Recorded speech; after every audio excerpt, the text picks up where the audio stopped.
Good evening. I'm Noel Latif, President of the Foreign Policy Association, and I'm delighted to welcome you to the Elbrin Kimmelman Distinguished Lecture on U.S.-India Relations. I like to say that our board of directors are our most important asset at the Foreign Policy Association, and Elbrin has been a long-standing director of the FPA. She has encouraged us over the years to put our spotlight on India and its evolving place in the world order. And just a couple of weeks ago, we held a conference that we co-sponsored with the Italian mission to the UN on Security Council reform. And we heard from India's ambassador to the UN, and she was adamant in saying that Security Council reform should not be piecemeal, but should be comprehensive. And by that, I think she meant that India should have a permanent seat on the Security Council. So I'm really delighted that we can again hold this lecture, and I'm going to turn to Elbrin to introduce our distinguished speaker, Elbrin Kimmelman.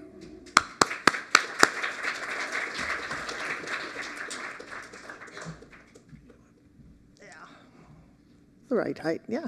Good evening. So now you know I am Elbrin Kimmelman. And you know, I've been a long-time trustee of the Foreign Policy Association. My lifetime, or adult lifetime habit of following India and India's development, in that I have made more than 50 trips to India, some with special study missions, such as Brookings, and there are people from Brookings here tonight, business executives for national security, world monuments, with whom I had a project for 20 plus years to restore the British residency in Hyderabad, which is now a women's college, university actually, and yearly attendee of the Jaipur Literary Festival, which has now 50,000 students and intellectuals go. It's a good place to get to know India, and lots of fun. In the process, I made many friends, of course, Hindu, Rajas, businessmen, politicians, Parsi, Zoroastrians, Sunni, Shia, Sufi Muslims. I stay in their homes, I eat their food, listen to their music, their thoughts, and their explanations, and I marvel at the ways that the multifaceted solutions of India are expressed, and the solutions that are offered for problems, world problems, American problems. Some people, Indian people, have said that I am reincarnated as an Indian, and I must have been very, very good, no, because I am reincarnated as an American. Sorry, I got that backwards. And I'm flattered that Americans can be so admired. I personally am extremely inspired by Indian solutions, and they are at the same time linear, as is more typical of the West, and they are dynamic and multifaceted, as is more typical of the East. So years ago, I had the privilege of speaking with Manmohan Singh, and I asked him if India was trying to, or had any interested, or would be interested in forming regional alliances with, say, Turkey or Iran or perhaps Saudi, to deal with the problems of radicalization in the region, problems that were discouraging development for all of them. And he looked me in the eye and he said, yes, we are, and Israel too. So India never stops at the obvious point. They are very, very inclusive in their thinking and broad. We must all remind ourselves constantly of the scale of India to think about it. The 1.4 billion people make India the largest democracy, and by population, the second largest Muslim country in the world. From the 1st to the 17th century, India's GDP varied between 25 and 35% of the whole world's GDP, much more than all of the European countries combined.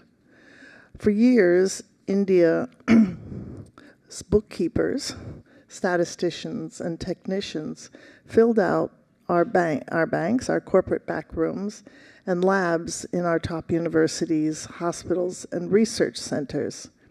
Now, they're popping up everywhere as elected and appointed officials, heading the lists of the biggest, brightest, wealthiest, and highest performing in every field. Tonight we have a special speaker, Dr. Milan Vaishnav, of the Carnegie Endowment for International Peace, where he serves as director and senior fellow for the South Asian program and host of the Grand Tamasha podcast. That means a big deal.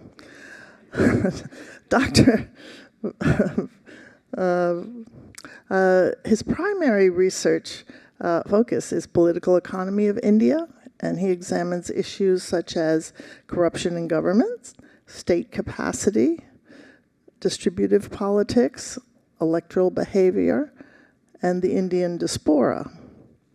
He is the author of When Crime Pays, Money and Muscle in Indian Politics, as if it doesn't here too, which won the New India Foundation Best Nonfiction Book of 2017. He's co-author of many books, and I'm not going to tell you all the names because you can look it up online, but he is a regular contributor to scholarly journals such as the American Journal of Political Science, Asian Survey, Governance, the India Review, the Journal of Democracy. He often writes for the Hindustan Times.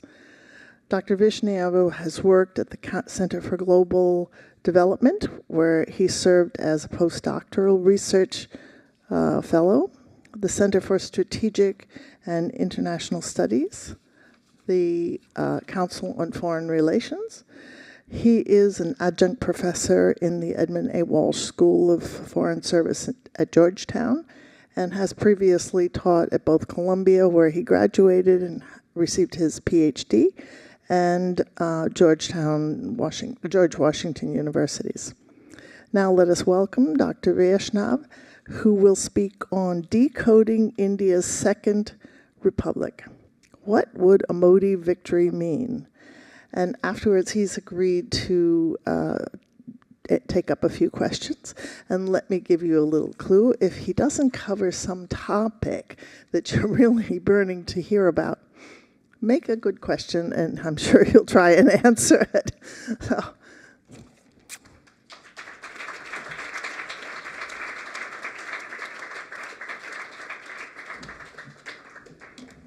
Thank you very much, Noel and Foreign Policy Association, and to Elbram Kimmelman for that kind introduction, for all of you for joining. I just want to start on a personal note. I met Elbram Kimmelman when I was a young boy. I think I must have been 8 or 9 years old. And as the years go on, one remembers less and less of what happened when they were 8 or 9. But one thing has always stood out, which was her passion for India. I remember her talking about her travels to India, her dedication to restoring monuments, to spreading the gospel of India's cultural heritage. And so for me, it's a real pleasure to be here tonight delivering the annual Distinguished Lecture in her name. So thank you very much for this opportunity.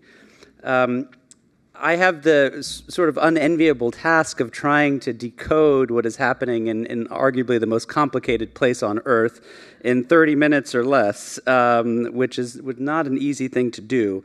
There are many things that I could have come before you to talk about tonight. India's foreign policy, U.S.-India relations, the economy, society. I'm going to stay in my narrow lane of talking about politics, but happy to go into other lanes in the Q&A as you so desire. Let me just start, and I think it's obvious to most people in this room that as we gather here, voting is underway in India's 18th general election since independence. Voting will take place over 44 days, spread between April 19th and June 1st, with all of the votes being tallied on June 4th. There are 970 million eligible voters who can cast their ballot this election season. And, there is very little doubt, if you talk to political pundits, that Prime Minister Narendra Modi and his party, the BJP, will emerge triumphant in these elections. This is a graph of one poll, I could have picked any poll, done by India Today, the news publication, going all the way back to February 2016. That orange or saffron line is the NDA, that's the BJP's coalition. The teal color is the India Coalition, that's an acronym for the Congress Party, the dominant opposition player, their coalition. And then the gray line is all the others who are non-aligned with either the BJP or the Congress. And what's notable about this, going back 8 years, is only at one point in time in this biannual survey was it predicted that the BJP coalition would not get an absolute majority of parliament, which you can see is that horizontal dashed red line of 272 seats. There are 543 seats in parliament, right? So even today, pundits are debating the magnitude of the BJP's victory rather than the likelihood of it. It's sort of hard to fathom if you rewind the clock, because if you go back to 2009, many people thought that the BJP had peaked. It had controlled the central government in the late 1990s and early 2000s, and then had spent 10 years in the opposition wilderness. These are a map of those 543 constituencies over the last 3 elections, and what you can see here is, back in 2009, quite a lot of blue representing the Congress, little splotches of saffron, and the map completely changes in 2014. And what's more is that 5 years later, after 5 years of incumbency and an economy that wasn't necessarily firing on all cylinders, the BJP won again, a single-party majority. When it did so in 2014, that was the first time in 3 decades that one party was able to capture a majority of seats in parliament. So what I think we're witnessing is not just the dawn of a kind of new party system, but arguably the dawn of a new political system. This is an ad that was made already celebrating Modi's 3rd term. If Modi and the BJP are successful, it is going to be historic for multiple reasons, not least because only once has the same party under the same leadership won 3 consecutive parliamentary majorities, and that was under India's inaugural Prime Minister Jawaharlal Nehru in the Congress Party. Now, the idea of a dominant party in India is not new. If you go back to the first general elections in 1952 all the way to 1989, the Congress Party was the sort of unrivaled beating heart of the political system. It was not only the most important political party in the country, it was the most important political institution in the country. And their grip on power began to decline in the 1960s and eventually at the national level in the late 1980s, giving way to a quarter century of coalition rule during which no single party was popular enough to establish a government without the help of its coalition allies. Now, that all changed in 2014 when this period of BJP resurgence began. So we've had in India dominant parties. We've had cult of personality-like figures. We've had political leaders who have subordinated internal democracy in their parties to keep them at top. We've had a desire to nationalize even the most local of elections. So none of that is new. But I want to argue today that what we are seeing is the creation of a new political system that I call India's second republic, right? So it's an inflection point that is equal in magnitude to the creation of the First Republic, which was kicked off in 1950 with the framing of the Indian Constitution. there are several elements that constitute what I call the Second Republic. Some of these were visible prior to 2014, but I think the BJP's sort of consolidated political hegemony helps to crystallize them, right? And I think their significance becomes all the more clear when we contrast them with some of the foundational principles of what I'm calling the First Republic. So I'm just going to go through it very quickly, and then I'll spend most of my talk drilling down on each of those, right? So you had in the First Republic a guarantee of universal suffrage, equal political participation, but India's backwardness and social rigidities often limited the full realized potential of those democratic qualities. You had a liberal constitutional order that was flawed in many ways, but was premised on a belief that you needed to have a web of institutional checks and balances to prevent citizens from the exercise of state coercion. You had a constitutional settlement which said, we don't want to create a nation state in which the cultural boundaries of the country are made congruent with our territorial boundaries. We want to be home to multiple nations within a single state. There was an embrace of what we call secular nationalism, the idea that we don't want to have the state privilege any one religion above any other. And last but not least, there was a belief that we needed a powerful central government, but within that, you need to have a deeply embedded form of federalism to give space for India's incredible diversity. So if those were the foundations or the principles of the First Republic, what do the foundations of the Second Republic look like? And I want to argue today that we're seeing an interesting contrast, an actual surge in participatory democracy on many measures, a democratic deepening, and an opening up in some ways of the political space. But at the same time, an erosion or an atrophying of those liberal constraints that prevented citizens from the exercise of coercive power or protected them. We are seeing India touted not as a state nation or as a nation state, but as a civilizational state, defined by the country's ancient Hindu heritage. An embrace, obviously, of Hindutva, which literally means Hinduness, as an alternate vision for how the country should be structured. And federalism being not always such a good thing, but actually sometimes an impediment to uniform national policymaking and economic efficiency. So I want to spend the rest of my time kind of going through each of these, and of course at the end, we'd be more than happy to take your questions and your comments. Let me start with electoral democracy. As I mentioned, India's 1950 constitution guaranteed universal suffrage from the get-go to all Indians, irrespective of their station in life, right? The founders knew that electoral democracy, though, would be limited in terms of bringing about a political revolution unless there was a corresponding social revolution, right? And indeed, if you go back in time, you realize that those social hierarchies, things like the caste system, abject poverty and inequality, did limit some of the democratic promise of post-independence India. And the Congress Party, represented here by three of the tallest leaders of the nationalist movement, Gandhi, Sardar Patel, and Nehru, were in some sense emblematic of this, right? It was a catch-all party that aspired to represent all Indians, but was actually ruled by a very thin, narrow strata of society that represented people of privilege who were largely Brahmins, right? And so fell short of its promises to be all-inclusive. And the Congress's nature and the country's kind of entrenched social realities meant that you had a privileged few who were running things, women were politically invisible, and you had basically local notables who would often dictate how people were to vote in elections.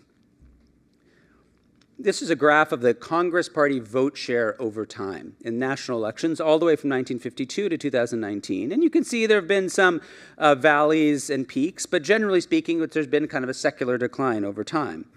What began to happen in the 1960s is what people have called the first democratic upsurge. You had a growing number of caste-based, of regional-based political movements which called out the Congress's representational hypocrisy, saying, you claim to stand for all of us, but in fact, that's not visible in your program or in the makeup of your leadership. And so they began to contest first at the state level and then later nationally in the electoral politics. This is a chart of all MPs broken up by their caste background. And the dark blue is those belonging to the more privileged sections of society, the upper, the intermediate castes. And the teal are those who belong to Dalits, formerly called untouchables, and the backward castes. And you can see that over time, there's been a real sea change. Particularly ramping up in the late 1980s, what's been called the second democratic upsurge, right? And there was a lot going on here. We had the destruction of the Babri Masjid, a 15th century mosque in Ayodhya that many Hindus believe sat atop the birthplace of the Hindu Lord Ram. We had the mobilization behind the Mundal Commission, which was a report agitating for the extension of affirmative action to not just Dalits, but to all backward castes. You had dramatic economic liberalization in 1991. And so the Congress Party power eroded even further at the national level, leading to a coalition era. So that was kind of the First Republic and how it evolved. What's happening now, this is a graph of voter turnout over the last several decades, disaggregated by men and women. Men are in the blue and the female are in teal. There's two things I want to point out. One is that the last two general elections, 2014, 2019, saw the highest voter turnout of any Indian election since independence. The second is there has historically always been a huge gap in terms of female political participation. That completely evaporates and in fact reverses in 2019, right? So it's not just this new mobilization that's taking place, but actually the composition of who's participating is changing. Let me give you another cut. This is the percentage support of voters behind the BJP broken up by caste and community. So you have upper castes, backward castes, Dalits, scheduled tribes, Muslims, and other religious minorities from 2009 to 2019. If you look at the most recent election in 2019, what you see is that the BJP was a party that was referred to as the Brahmin Banya party, the party of upper castes and traders. No longer the case. It wins a majority of upper castes, yes, the plurality of backwards, of Dalits, of tribal. So they've built this impressive rainbow coalition. Now, there's two kind of takeaways that I take from this. One is a belated recognition across parties that women constitute a vital political force. And the second is the electoral irrelevance of Muslims, right? You can see here that only 8% of Muslims vote for the BJP. The BJP, which has a single party majority, has not a single Muslim MP. It was always thought that you had to win significant numbers of Muslim votes, about 14% of the population, to form a government. And that is no longer the case anymore, right? So that's where we stand on politics. Let me turn now to liberal constitutionalism. In the wake of colonial rule and the horrors of partition, there was a belief that, look, you had to have a strong central government to hold this place together, but you needed to create a web of institutions that could, protect the citizenry from the state.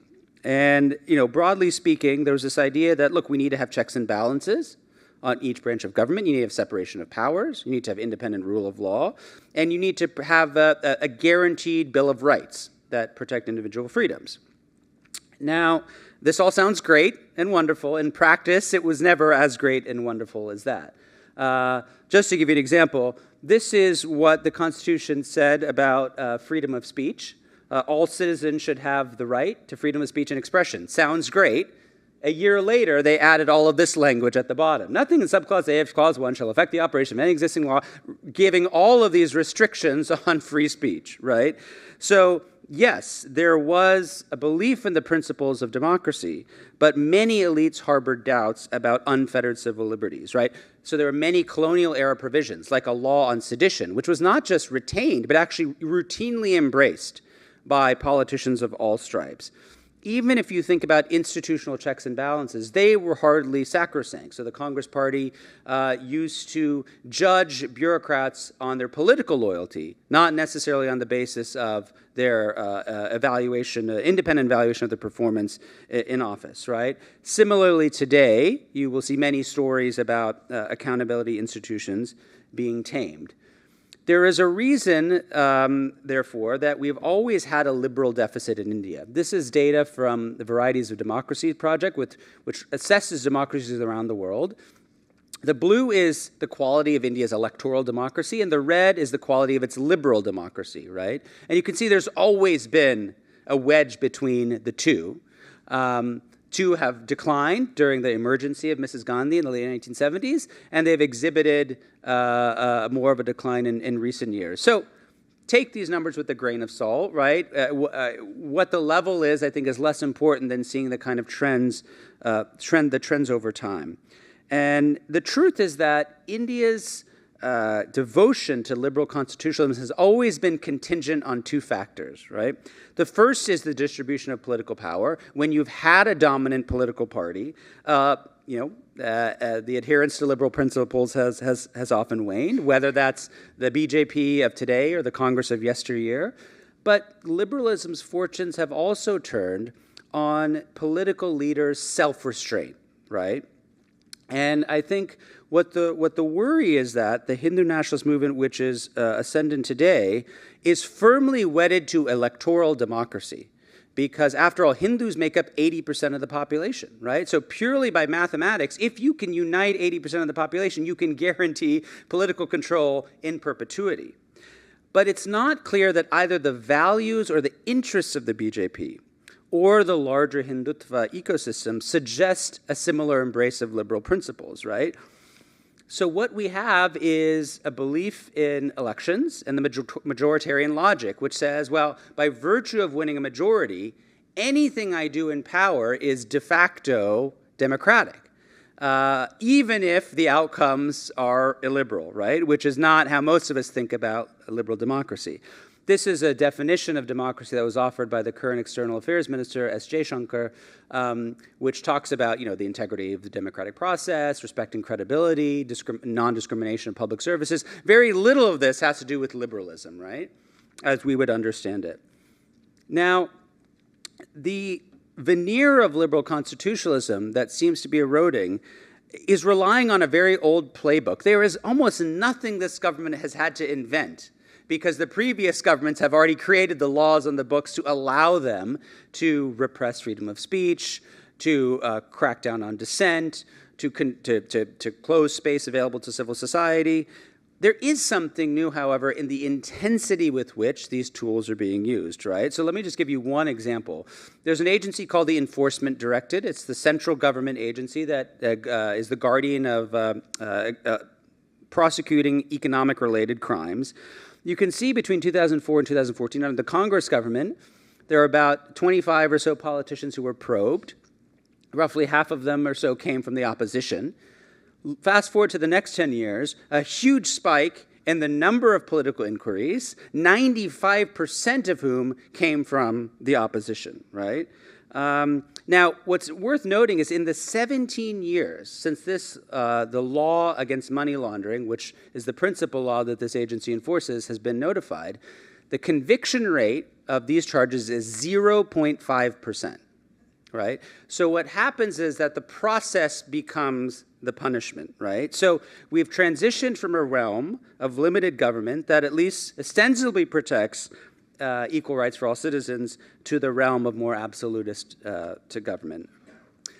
Let me talk now about the sort of third pillar of the Second Republic, which is a changing vision of the idea of India. So if we go back to the independence moment, India faced this very stark choice, right? On the one hand, it could pursue the kind of well-trodden path of creating a nation state, again, which is whereby you want the cultural boundaries of the nation to be more or less aligned with the sovereign territorial boundaries of the country. And this was essentially the route that Pakistan took, right? It decided it was going to be explicitly an Islamic homeland for the subcontinent's Muslims. Now, there was another, more difficult path which said, we don't want to be the Hindu mirror image of Pakistan. We want to create a unified state under which multiple nations or imagined communities could live, right? Now, underpinning this latter idea of India was, in fact, that the only way you could preserve unity was to really lean into and embrace this unprecedented diversity. I mean, it's a pretty crazy logic when you think about it, a really bold step that they took. So this was what people have come to refer to as India creating a state nation, right, rather than a nation state, refusing to privilege any one community above the others because they worried that doing so would upset this nascent social compact. So you had a series of principles that prioritize flexibility, accommodation, minority protections. The idea was that, look, as an Indian, you could have multiple complementary identities, allowing for pluralism to fully flourish. Now, there was another idea of India that was very much present at the time, which lost out, and that was the Hindutva sort of idea, popularized by Savarkar, who is one of the foremost Hindu nationalist ideologues, and practiced by the BJP, which says we need to move closer to the nation-state ideal, right, where you have a common language, a common kind of racial identity and religious character, right? So under this idea of India, it's loyalty to the Hindu nation that's sort of paramount in this conception of Indian nationalism. So where are we today? Well, actually, we're kind of in a third place. That's neither the nation state or the state nation. We are in what this government likes to call a civilizational state, right? Which is we had the state nation. It was this kind of namby-pamby construct. It undermined national unity. But the nation state, pays too much deference to European ideas from the 19th century. The civilizational state is inspired by a much older lineage of thinking, hearkening back to a lost Hindu golden age, right? That predates kind of modern forms of political order, right? So why do I emphasize this? It's because the current project is not about building something new. In their minds, it's about reclaiming something that was lost after, as the Prime Minister puts it, 12 centuries of slavery, right? So why does this matter, any of this? Let me just submit 3 reasons. First is that when you rebrand yourself a civilizational state, you're actually kind of taking yourself out of the category of this normal democratic discourse. You can't be judged by traditional categories. You're on a plane completely independent from the United States, from Canada, from China, and so on and so forth. The second is that this ethos of the civilizational state is built on a foundation of victimization. Now, what proponents of Hindutva will argue is that, look, we don't want a monolithic Hindu nation that suppresses cultural or linguistic or religious diversity. And I think many of them are genuine in expressing that. But perpetual victimhood relies on the presence of another, right? Another community which poses a threat, and often that is India's religious minorities, right? The third thing I think it's very important, the reason I have this picture up, is that the civilizational state is not just useful at home, it's also been a way to characterize India's foreign policy in the growing role of India as a global power, which of course has domestic resonance. But whether it's India's presidency of the G20, the red carpet treatment that Prime Minister Modi got at the White House last summer as the guest of President Biden at a state dinner. These are many ways in which I think India believes that it's sort of come of age. Let me talk now about secularism, which in some ways is, I think, probably the most complicated of these pillars. So I've mentioned before, early proponents of the secular nationalist movement said, look, it would be really unwise for us to privilege any one religion above all others. Let's have a legal and constitutional framework that ensures that India's myriad ethnic and religious groups can find accommodation with equal footing, right? And what I want to stress here is that the Indian model of secularism is very unique and very sui generis, right? So we think of secularism in the West as having this firewall between the church and state. That is not what Indian secularism was about. It was about the state maintaining a principled distance between itself and religion. What does that mean? It means the state is empowered to get involved in religious matters, but it has to do so on an even-handed basis. If you fund religious pilgrimages for one community, you must do so for all. If you use parliament to redress illiberal social practices of one religion, you should do so across the board. Now, this delicate balance was very difficult to uphold. I think for three reasons. First, as the majority religion, Hinduism was the most obvious target for legal reform, right? I think the governments at the time had a political calculation that, look, we have to go the extra mile to assuage religious minorities, so let's use Hinduism as essentially the first target for legal reform, which gave a feeling of one-sidedness, right? Secondly, is there's no universal yardstick one can use to measure the principal distance between the state and religion, right? This is an art, not a science, right? So the extent to which you intervene, on which issues, in which sequence, this was all subject to political judgment. And last but not least, you can imagine the temptation politicians would have at the time of elections to opportunistically pander to particular religions under the guise of maintaining, equally close and equally distant from all others. So what we have today is a demise of secularism, a failure of its proponents to reform its practice, and very limited organizational pushback to Hindu nationalism, right? So at the core, the Second Republic is imbued with the belief that, look, at the end of the day, Hindu culture and Indian culture are coterminous with one another, right? In a country that is 80% Hindu, Hindus deserve to be first among equals, right?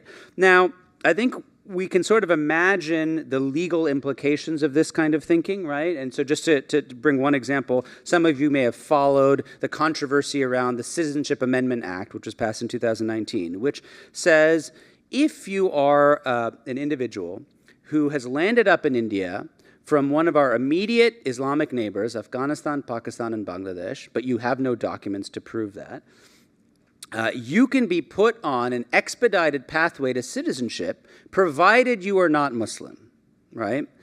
And so for the first time, you have citizenship law, an administrative practice which formally uses religion as a litmus test for entry, right? Take another example. There are as many as 12 states which have criminalized religious conversions. Now, ostensibly, the target of those are forcible religious conversions, right? But implicitly, they're motivated by desire to curb even voluntary conversions and even further, interfaith marriage, right? Now, those are the legal implications, and we can get into that, but I want to focus you on something else, which is what's happening in society, right? The BJP is a political entity that we don't have the vocabulary to characterize in the West, because it is not a standard political party. It is the political expression of a constellation of Hindu nationalist organizations, more than 36, which range from a women's wing to a students' union to a farmers' union and so on and so forth. What does that mean? It means that when the BJP is in power, it not only controls the official legal reins of government, but it also has the capacity to mobilize incredible amounts of street and civil society power, right?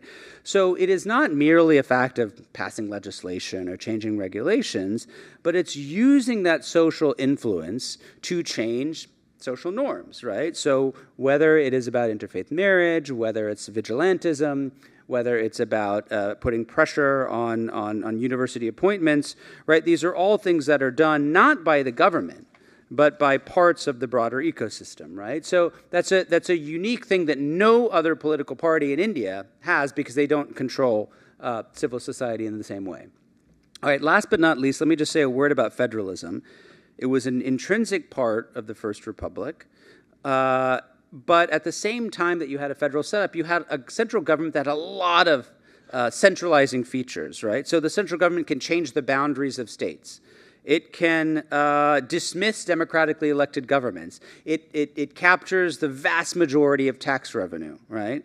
But there were institutional mechanisms put into place to try and bring the states and the center together. So what you will notice about the Indian Constitution is that you have a set of things that belong to the union government in Delhi, a set of issues that belong to the states, and a third list, what's known as the concurrent list, where the states and center have co-responsibility, right? So they have to hash out amongst themselves how they are going to regulate things on this list.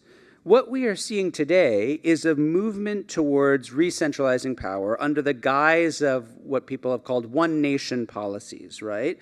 There are multiple motivations for this: building a national identity, protecting territorial integrity, building social cohesion, dealing with economic inefficiency. A great example of this, which I think many people would say was a positive example, is the goods and services tax. Prior to 2016, each Indian state had their own tax system. And after many decades of discussion and compromise, a new uniform nationwide tax was rolled out. It's dubbed One Nation, One Tax. And I think a pretty important milestone towards creating more of a common market. Again, done after years of consultation with the states. There have been other changes, unfortunately, that have been done with much less consultation, right? So many of you will recall in August 2019, the government unilaterally changed the status of one of its states, Jammu and Kashmir. It bifurcated the state into two parts and demoted it to the status of a union territory, which is a centrally administered territory that doesn't have all of the privileges of a state. It did something similar on a smaller scale in Delhi, which is really a city-state, but stripped the elected chief minister of responsibilities, giving the centrally appointed governor more power. What could be in the offing in the future? Lots of things, but let me just name one, which is in the BJP manifesto, which is a program called One Nation, One Election. India has a staggered system of state and national elections. They don't take place at the same time. And this proposal would amend the Constitution so that there be one election day for every level. Now, there are obvious political benefits to this, right? If you have a popular leader like Narendra Modi, you want to nationalize every election you can have because you will benefit from riding his coattails. But this initiative obviously aligns uncomfortably with the very system of parliamentarism, right, which is a constant accountability to the electorate. Governments can rise, governments can fall, you have to prove your majorities, you can be a vote of no confidence, and so on and so forth, right? So we'll see where this goes, but just before the election, the government-sponsored committee had rolled out its report on this. Let me just end here by talking a little bit about the future and what all of this means, right? So the dawn of the Second Republic, I think, is a watershed moment for the world's largest democracy. But true to India's nature, you know, India will continue to defy very black and white, kind of binary descriptions of itself. I think the emerging contours of political order are much more Janus-faced, right? So if you try to boil down everything I've just told you in the last 30 minutes, I'm kind of left with the following, right? You have an India that in many ways is much more democratic, right? More women participating, more disenfranchised people participating, but at the same time more liberal, less concerned about individual freedom. You have an India that is much more capable. I mean, if you look at the infrastructure being created in India, the digital infrastructure, the physical infrastructure, it is remarkable, right? The welfare delivery system. But at the same time, a state whose power is also being used, not just towards welfare, but also towards more coercion. An India that has a tremendous amount of political stability. As I started off this talk, nobody doubts that Mr. Modi will be back. But a political stability that sits with a tremendous amount of policy uncertainty. Because when you have one all-powerful leader or party who doesn't face a lot of checks and balances, he or she can basically do anything without any checks. And last but not least, clearly an India that is much more attractive, much more valuable to partners like the United States, but also one that is potentially much more difficult to manage because of some of these domestic transformations. Let me just say, so one last thing, right? So if you play this forward, and if this is right, you have a state that is more absolutist in some ways, a politics that's more centralized, a culture that's more uniform. These sound actually like kind of sort of appealing things, right? But I think if some of these domestic transformations are fully realized, they risk consolidating a political order where many of these gains will ultimately prove illusory. Let me stop there. Thank you.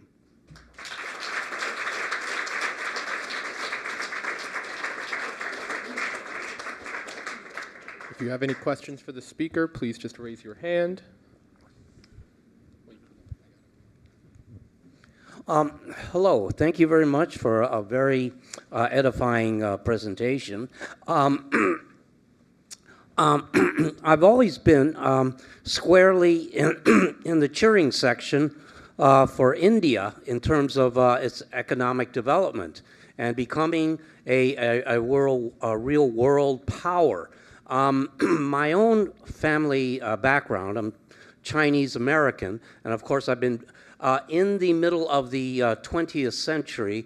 Both India and China were recognized as being the potential next big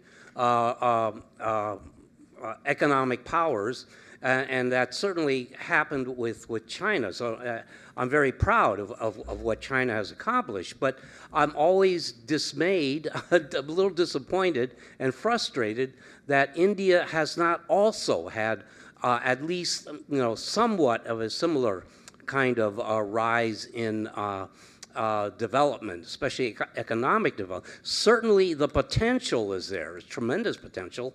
I lived in the Middle East in, I'm sorry.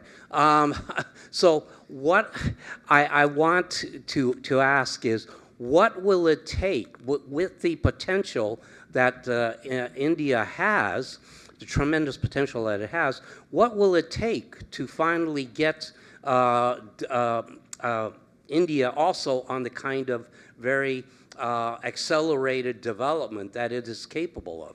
Yeah, good question, tough question. I mean, let me just begin a little bit by taking exception to the premise of the question, which is that if you look back, right, at the list of democracies that have grown at, say, 4.5% a year for more than 30 years, it's a vanishingly small list, right? It's India, Botswana, maybe one or two other countries, right? So actually, as a democracy, India's growth record, particularly going back to the mid-1980s, has been pretty exceptional. And so I think actually there's been a tremendous amount of progress. Now, we have not seen Chinese levels of progress, and certainly part of that is due to the nature of the political system, which creates all kinds of roadblocks to building infrastructure, to acquiring land, and so on and so forth. But part of it also has to do, I think, with policy choices of the government, right? I think even today, despite all of the talk about the ease of doing business, any entrepreneur in this room who works in India will tell you it is an incredibly complicated place to work, right? Let me just give you a really trivial example from my own business, which is a nonprofit, right? We have centers all around the world, which are in some pretty difficult places. I were willing to guess that if you were to talk to our operations people about how much time they spend doing things like tax, legal, audit, compliance, so on and so forth, they probably spend more on India than all of our other centers put together, right? So I think that is something to do with the nature of the political system, which has a lot of benefits that, frankly, China doesn't have, and some policy choices. And this government has made a headway on some of them, but there's undoubtedly a much longer road ahead, right? What I would like to see more of is actually reverting on back to one of India's strengths, right? Which is that it is, at the end of the day, a union of states. And that if you allow states to make certain choices and don't issue central diktats from Delhi, you actually then create a very interesting competitive marketplace where investors will vote for their feet. They will go to states that are more hospitable and they'll leave the others behind, and that will hopefully force the laggards to keep up with the leaders, right? So one thing I worry about, and sort of insisting on everything is uniform, is that you lose some of the space for that kind of democratic competition.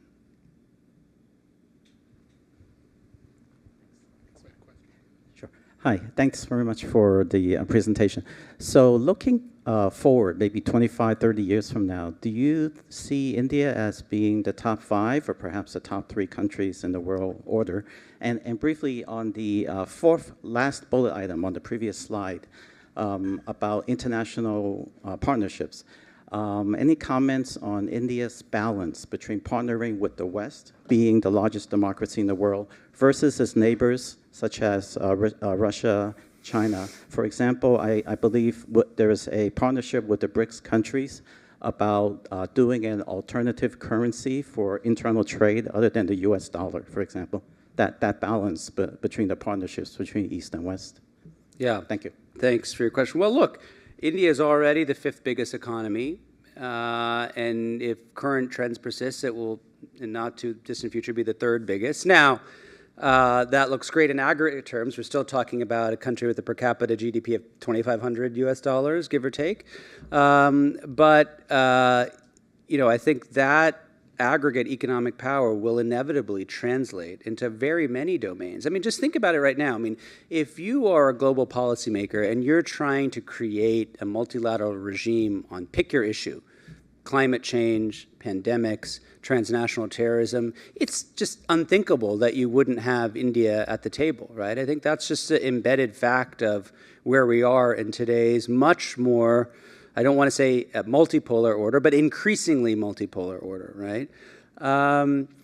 When it comes to Indian foreign policy, look, India has always been pretty clear about this, right? Which is even going back to the days of non-alignment, that it wants to be promiscuous in its partners, right? It doesn't want to be a tool of the West, nor does it want to be a tool of the East, right? They prize their strategic autonomy.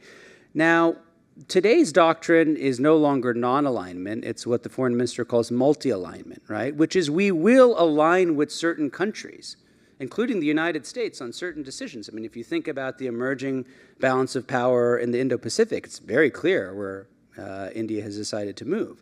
But that is not going to inhibit them from also continuing a decades-long defense partnership with Russia, right, for instance. I think that if you go to most Western capitals, there's a pretty good recognition of this fact. And actually, I think people are at peace with it, realizing that India is not going to be a treaty ally. It's not going to be like a NATO ally. It's not going to be Canada, the United Kingdom. But it will still play a central role in virtually everything we do. And I think they've come to terms with that.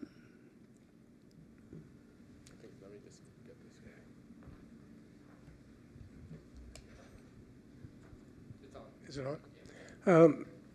I would say people have been quite shocked recently by these episodes of attempted political assassinations in the West by the Indian government of its. You're going with the softball question, I can see. Right. So, well, I suppose the question is that just a reflection of hubris? Is it a symptom of a rogue element within the security services? What explains it? Because it seems so inexplicable otherwise. Ooh, man. I think it starts with the premise that above all, and I think this is particularly true of this government, that the territorial integrity of India is sacrosanct. And to the extent there are people out there who are campaigning on having a separate homeland for Sikhs, they call Khalistan, that's unacceptable to us. And therefore, all action has to be taken to try to clamp down in a similar way that, actions should be taken domestically against, Kashmiris and so on and so forth. Now, I think whether this was a rogue operation, whether it was authorized, we'll have Meena tell us when she writes a sequel to her book on U.S.-India relations. But I think the fact of the matter is, ultimately, there was a calculation made that we can get away with it. And you know what? I think they're probably right. Because think about the response of the U.S. government so far. It's been incredibly muted. It's been incredibly cautious. They've gone out of their way, the Biden administration, to pay due deference to India, saying if we were to push too strongly on this, it would, in fact, backfire. And so we'll see what accountability will be had. But I think at the end of the day, there was a feeling that we are in a situation, if I had to summarize it in one line, which is that the West needs us more than we need the West.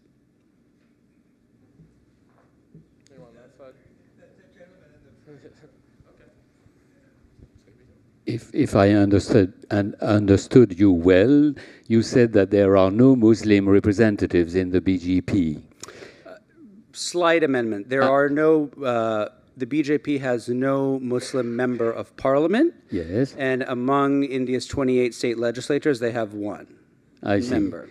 If you consider that the Muslim population is 15% of India, won't that pose a problem in the years to come, especially in the face of Muslim extremism in the rest of the world? And the fact that you said that the sort of secular trend is losing territory. Yeah, I think it's a problem. Look, you have a group that numbers more than 200 million, which is the single largest minority group in the world, if you want to think about it that way, right? 14 to 15% of the population. I think if you move to a system, de jure or de facto, that essentially creates a kind of two-tiered level of citizenship, right? That is a huge problem for a number of reasons, right? Number one, it's a problem for your ambitions to be an economic powerhouse because the level of inequalities you will see will be massive. Number two, it will be a problem for the social fabric of the country, right? Creating a permanent kind of underclass. And number three, yes, it could even lead to social conflict and violence, right? We shouldn't forget that, India is not, has often had bouts of communal violence between Hindus and Muslims. And I think that's something that people worry about very much, right? So this government believes that it can sort of do the tightrope walk, and I mean, ultimately, we'll see who's right. But I think it is a major political risk. Yes. Thank you very much for the lecture. What do you make of recent speeches by Prime Minister Modi and election videos by the BJP explicitly claiming that the Congress will redistribute wealth from Hindus to Muslims if in power? Do you think that's a mark of weakness, that they're trying to turn out the Hindu vote?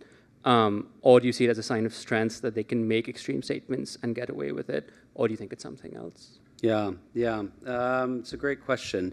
I think the BJP has been a little bit spooked, to be honest with you, thus far. There have been two phases of elections, and the turnout, if you look, I showed you, there's been historic turnout, has been low, depressed by about 3 to 4 percentage points. Which I think has led a lot of BJP leaders to believe that maybe this election isn't such a done deal. I'm a little bit skeptical, actually, that we're going to have a huge surprise, or maybe minor surprises, because, look, you can't keep record mobilization every single time, right? There has to be some sort of reversion to the mean. But I think, what they are focusing on here with their attacks on the Congress, I think, is a sense that, we have a forward-looking agenda that wants to sort of grow the pie, and the Congress wants to take the pie and redistribute it, right? And what we're seeing is a tremendous pushback on the opposition of that sort of notion, right? I don't think that this is going to have much. It's not going to be a political break or make this particular election, right? Because I think there's a number of disadvantages that the Congress faces and the opposition, which relate to kind of lack of a clear vision, lack of leadership, and so on and so forth. So I don't think it's necessarily nervousness, but a feeling that in order to achieve a truly historic win, we really have to rally our base. And that I think their internal assessment is people have gotten kind of complacent, right? If you start talking about winning 400 seats, 543, which is what they've been doing, people say, oh, this is over before it started, right? Which can sort of demobilize everyone. I think that's what they're trying to push back against. We have time for one more question. Thank you. You did mention climate, and I wonder if any part of the economic platform of the current administration does rely on sort of leapfrogging our extraction industry, certainly here and in the West, with renewables, or something that's going to address the fact that, India is going to have some major damage from climate change. Yeah, I mean, look, actually, in many ways, I think there's a consensus now in the political class that climate change is an existential issue for the government, right? And if you just look at pure dollars and cents, there's been huge increase in green tech and climate-related investments in renewables over the past 10 years. Now, I think where India gets knocked is, it set out a net zero pledge by 2070, that's sort of, neither here nor there, right? I mean, you have to get more serious and more ambitious. The Indians would say, look at the Paris Climate Accords. Which countries have actually met their commitments?